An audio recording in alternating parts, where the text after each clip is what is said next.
Okay, so this is a tip for the deadlift. This is your hip hinge tip. From here, in times when you start with the bar, let's assume you've already watched the previous video of actually how to do the deadlift, and now here's the tip. So from here, once you get to the top and you picked it up and you drive, show us a set, and you're here, I want you to make sure that it's your bum that's working, okay? Bum out, bum in. Don't lift with your back.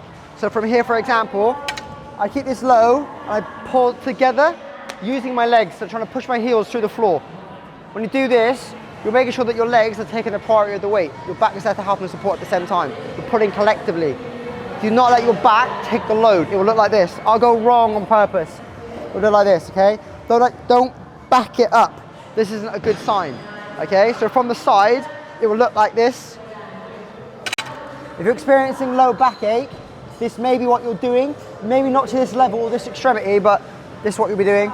So you might be leading with your back, just pulling from your back. That's where the issues can come from. Likewise, you might be rounding instead. So what I want you to do is drive this bum low, bum to the back of the room instead.